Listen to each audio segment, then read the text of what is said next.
Put your hands up if you remember me. I'm gonna skip a lengthy introduction because you know I like to just talk and talk and talk. This past year, I haven't been really reading at the length, like with the same pace and passion that I have been in years prior to that, which is fine. This is just like a hobby thing. I post here whether anybody watches it or not. So I was feeling a little bit of motivation.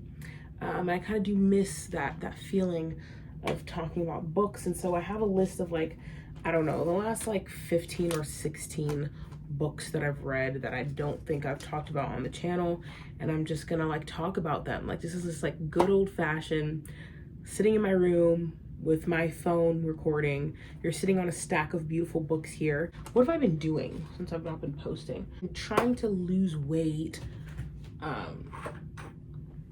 which has been its own mental journey. If I actually seem spacey right now, I'm currently on day 9 of a 10-day water fast. But I've been fasting for almost 2 years now. And it's a really interesting practice. If you guys will be into it at all, mental clarity, autophagy, obviously weight loss. Anyway, so I've been on that. I'm trying to go Zen. I'm on day 9, guys. Can you feel my Zen?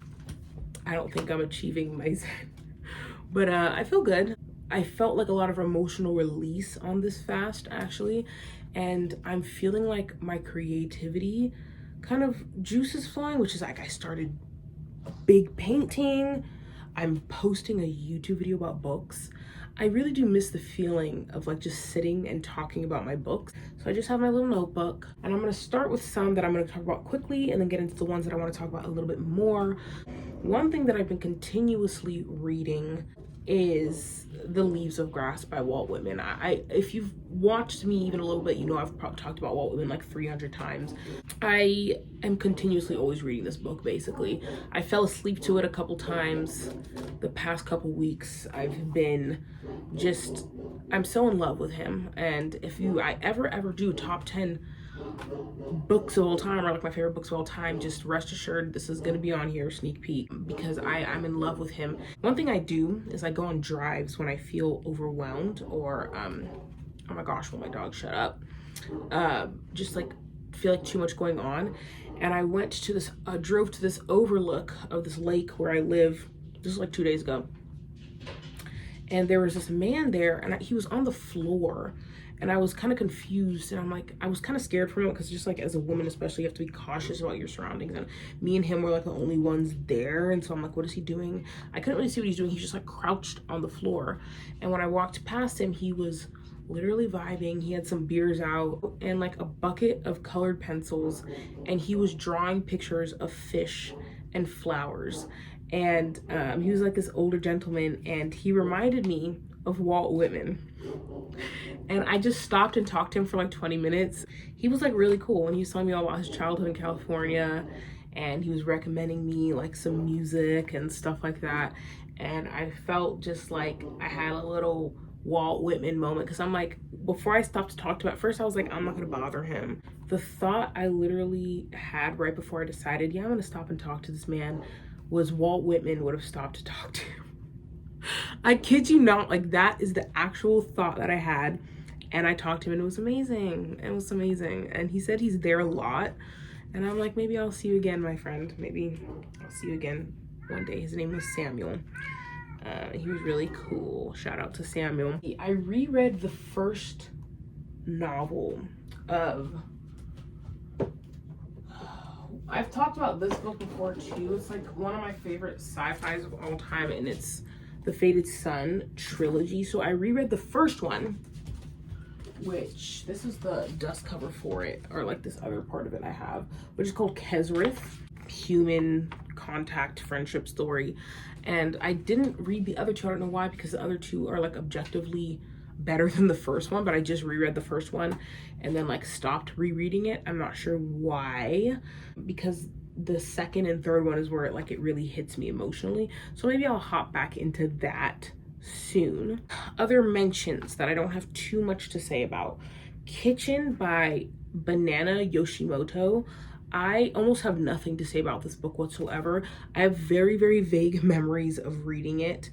All I remember is an apartment. Like, that's kind of all I remember. And my review on Goodreads says that I don't understand the hype behind it, but to each their own. So that's kind of all I have to say about it. And then one I also don't have much to say about is The Alchemist by Paulo Coelho. This is a kind of controversial because this is very popular. I for some reason, I've read this twice now.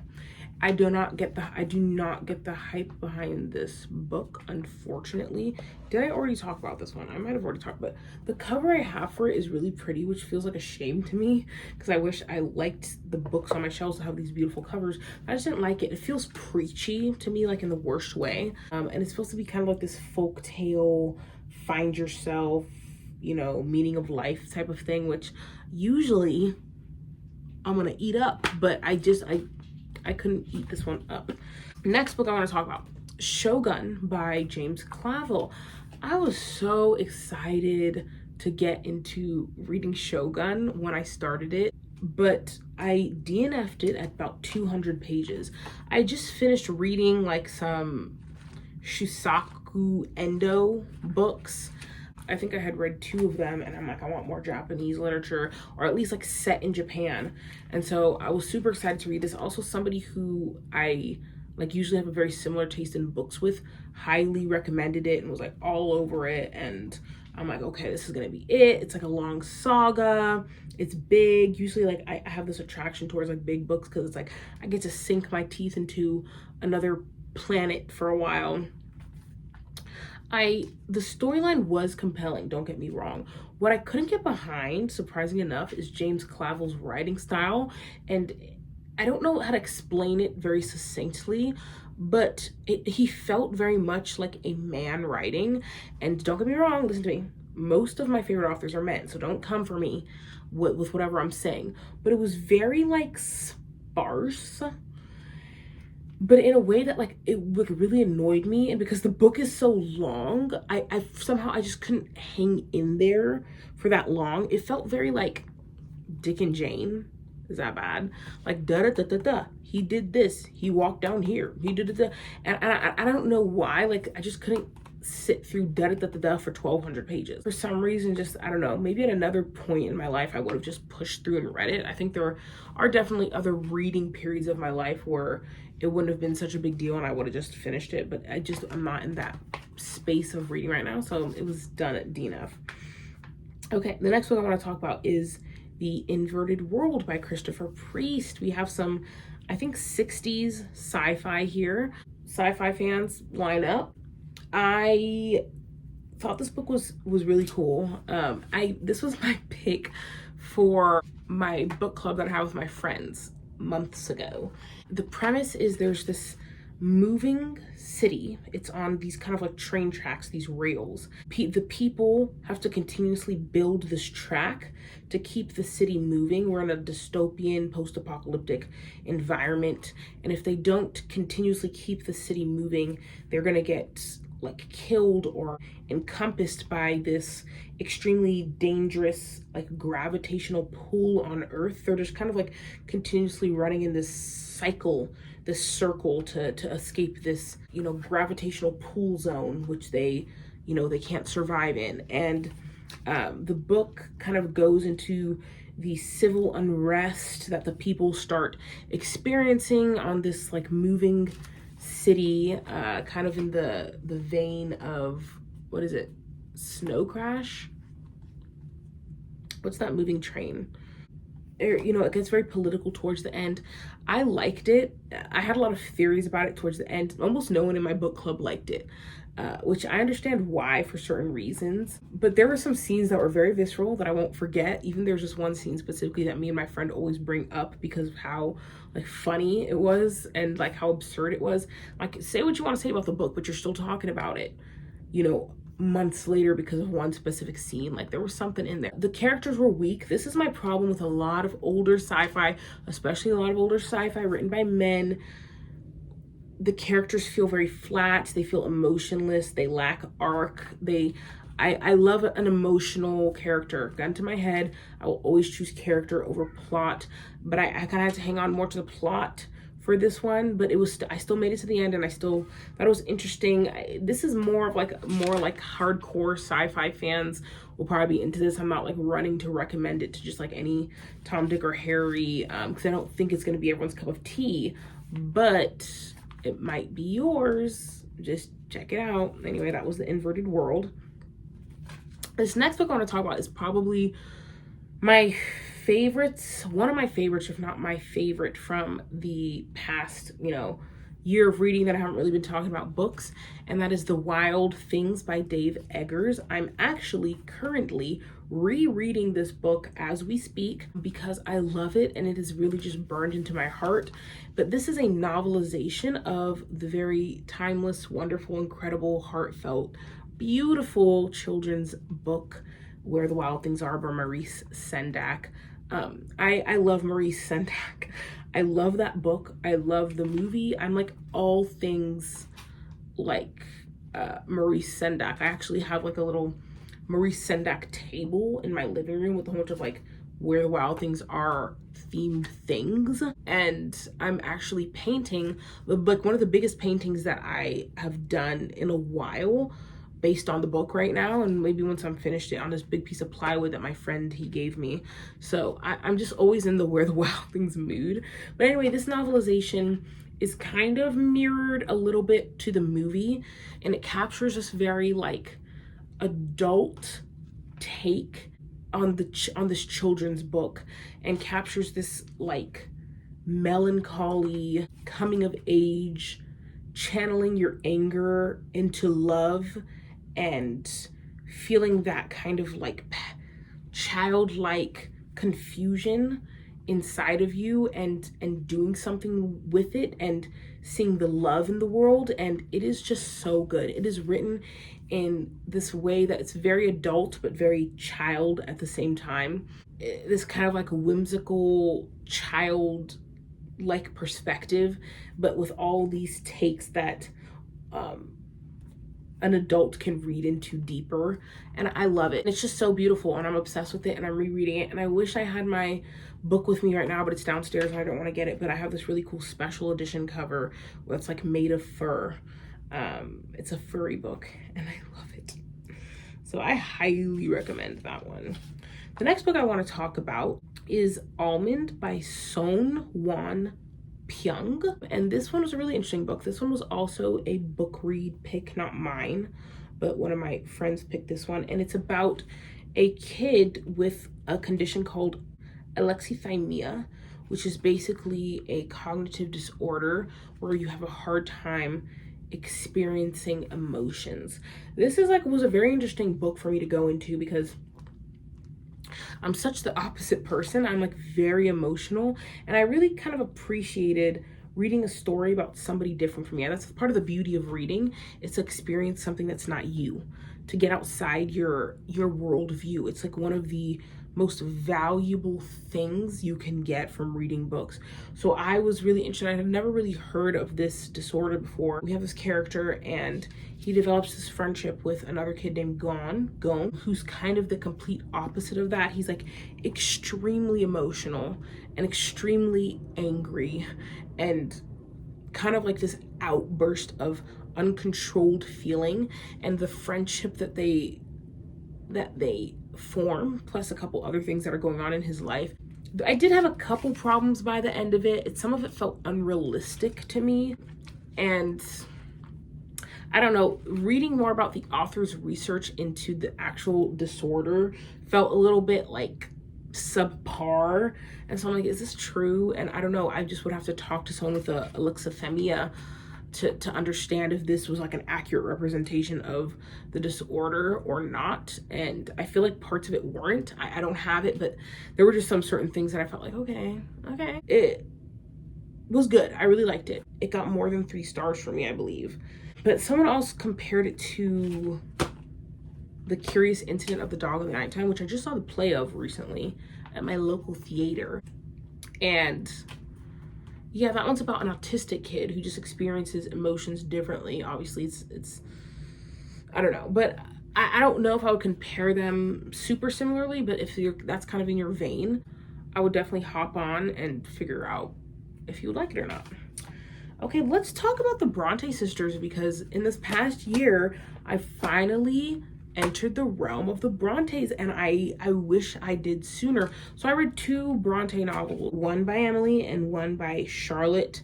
I first read Jane Eyre, which is just, guys, it was so good. Absolute peak character development. There was mystery, lovable characters that I feel like I'm rooting for, true love. One thing I always remember from this book is the monologue that Jane gives to Mr. Rochester was just so raw, and for me is just the stuff souls are made out of. Governess to riches kind of storyline, super well written, just amazingly paced. Just like Charlotte was super talented. I don't want to talk too much about Jane Eyre. It's a very famous book. I'm so glad I finally entered the realm of it, and I actually read it from a really cool copy that I have. It was like this vintage one that came with all these amazing illustrations, and it's like really big. Highly recommend.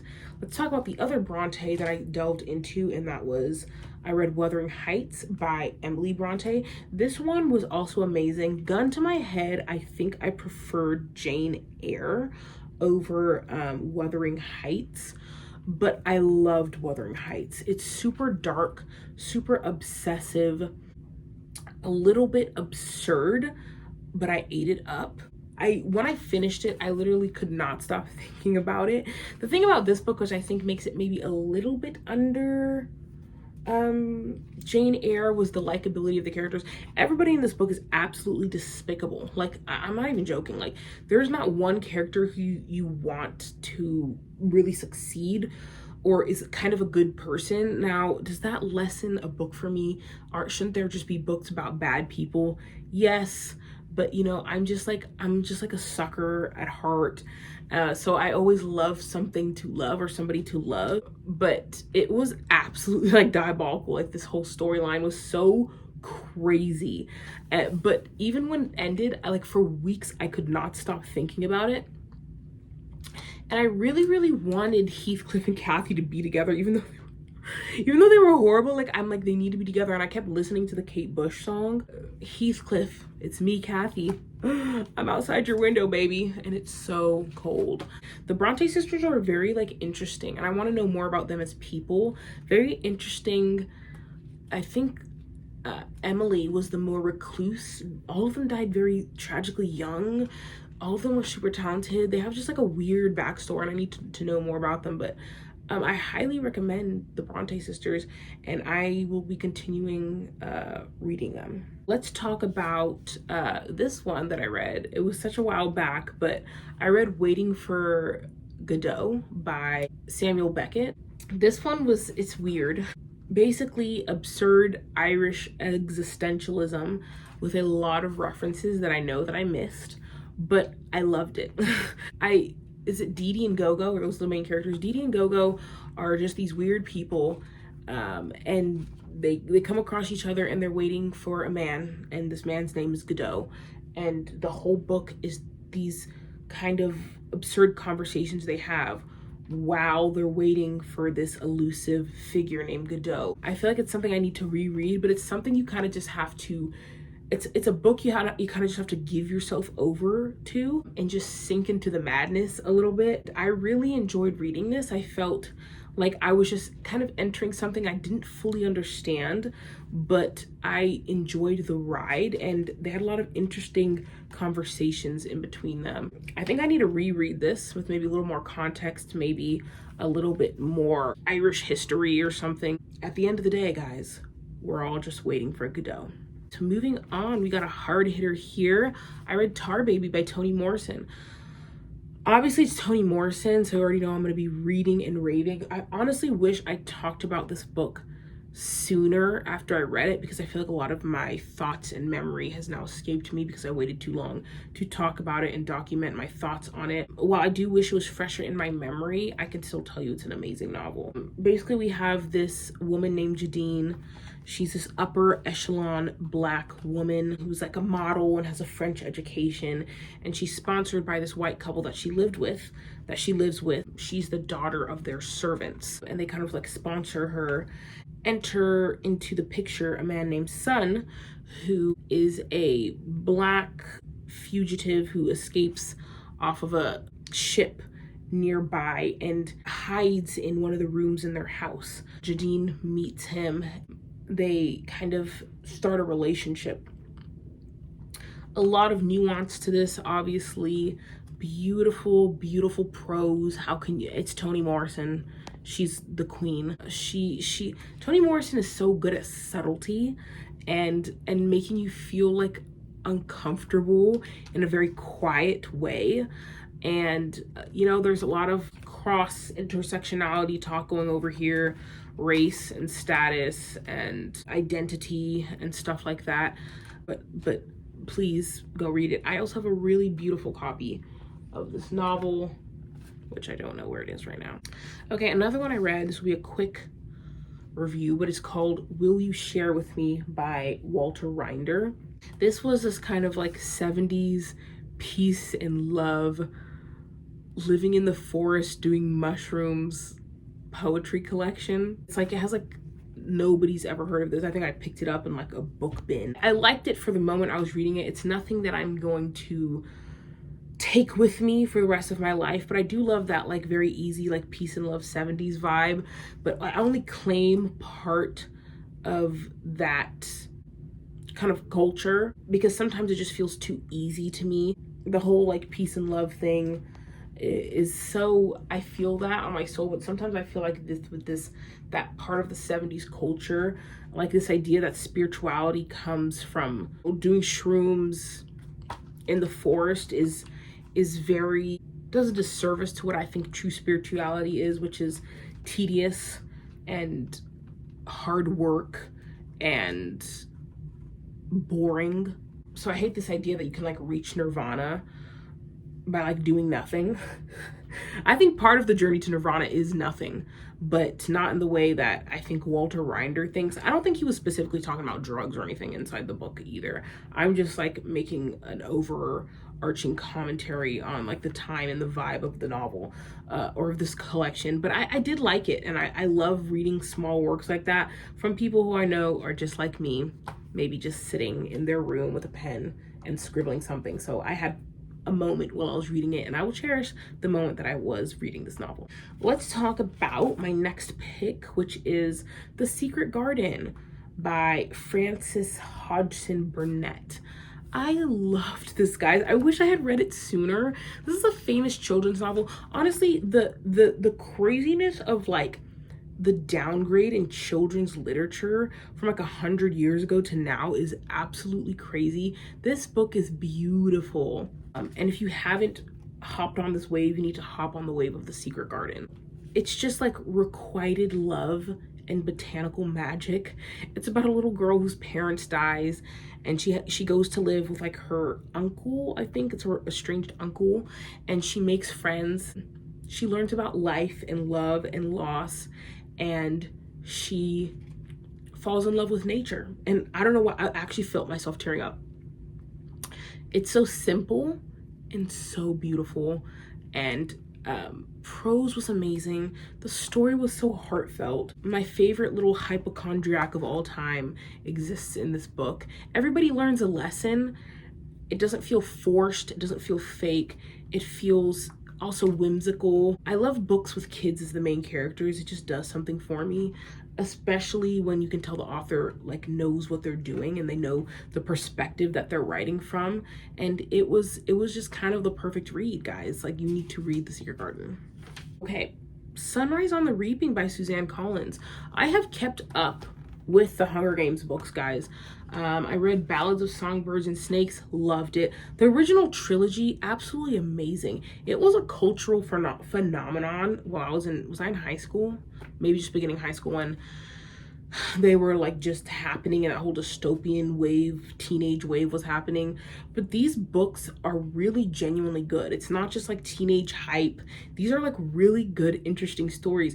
And the 2 prequels that Suzanne Collins has written stay on top of it. Like, I've just continued to read it, even though I'm so much older than I was when I read the original novels. And I'm not like the biggest Hunger Games fan of all time. Like, I like it, but I'm not like dressing up as Katniss Everdeen, you know, to go see the movies or anything like that, like some people are. But she has really stayed on top of the quality of the stories and without being redundant, because each of the stories is about the games. And so you'd think, like, how many novels can you write about teenagers fighting in a coliseum?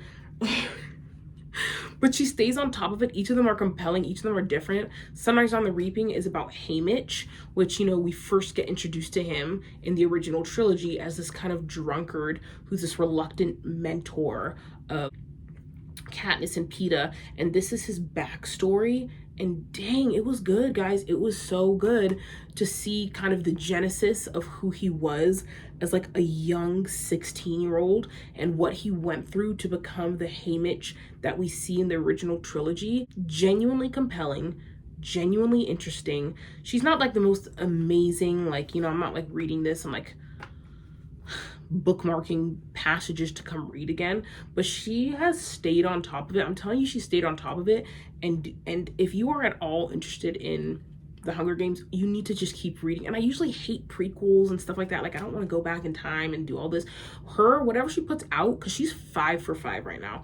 5 for 5 on the Hunger Games universe. I've liked every single one of the books. And I can't wait for the movie to come out. But it was like heartbreaking, very interesting. If you have never read the Hunger Games books, even if you're an adult now, I think I would still recommend you like just going back and looking into them, because they're very well written and they're interesting. And I think there's actually things you can learn from them even as an adult. You know, I know it's like a very like YA young adult tailored series, but I count it as something like very good and like worthwhile to read, even if you're an adult and even if you were never on the original Hunger Games hype. All right, I read Persuasion by Jane Austen. This is my third. I read it so long ago, I wish I had more to say about it, but I just want to say it's good. This was Jane's final novel before she died. We know we have like the crumbs of Sanditon left that some people tried to work on, but this was her final finished novel before she died. I love Jane Austen. I feel like she's a baddie. She's very cool, a champion of women, I think, just in general. This is a second chance kind of romance novel. It's really interesting to see kind of the progression between this one and her most famous novel, obviously, which is Pride and Prejudice. Everybody loves it. I love it. Timeless. But kind of see the maturity that this one takes as opposed to Pride and Prejudice was really interesting. This one is a lot quieter. The love story is a lot quieter than Pride and Prejudice, which feels very intense sometimes. And, you know, we have the absolutely insufferable Mr. Darcy and all the drama and all of that. And this one kind of lacked all of the more dramatic elements of young love. It's about this woman, Anne, I believe was her name, Anne. Yeah, used to be in love with this man and ended up calling off the engagement because of social pressures around her that had to do with social status and money and stuff like that. And then she meets him again years later and they kind of reconnect, and it's like, well, what's gonna happen? You know, do they still have that spark? I really, really liked it. Like, it's worth it. I love Jane Austen. I think everybody loves Jane Austen. That's why she's Jane Austen. I think the last book I'm going to talk about is Upgrade Soul by, dang, I didn't write down the author's name. It's a graphic novel. I'll put it up here so you can see who the author was. This was a graphic novel, and it was really interesting premise. It's kind of like this horror dystopian sci-fi novel about this older couple who undergoes this experimental rejuvenation process to try to like gain their youth back, and it's the whole thing is like completely botched and it doesn't really work. But they basically get is like a severely disfigured clones of themselves who are also like genetically, like intellectually and like physically superior to them. And so now we have these like two versions of themselves existing in the same universe. One are just kind of old and frail, and the other two are disfigured, kind of like Rain Man versions of themselves. And it's about how they coexist. It's such a cool premise, really cool art, felt predictable towards the end, and also for me lacked like a clear message about what the author was saying or what his point was. It just didn't end up hitting for me, unfortunately, which sucks because the copy of it is so beautiful. But the characters are also extremely unlikable. I have this thing where I always mention characters that are unlikable and then it docks points off the book for me, but it's really making me kind of question, does a good book have to be about likable characters? And my automatic first answer to that is of course not. But every time I read a book that's not like, I don't have someone that I feel like affection for, I'm automatically docking points, which maybe is something I need to kind of revisit and rethink as a reader, because I feel like that's not pushing the boundaries of literature and also learning when I have to like the characters. I need to think about and kind of go through my stuff and think of what books that I really like that feature unlikable characters. If you guys have some recommendations of books that like are really good, teach you something, and are interesting that feature unlikable characters, let me know. Yeah, so that's kind of the realm of reading I've been in. I know I've been saying this for like 600 years, but I really want to make my top favorite books of all time video, and hopefully I will. But I'll catch you guys later. And as always, happy reading, losers.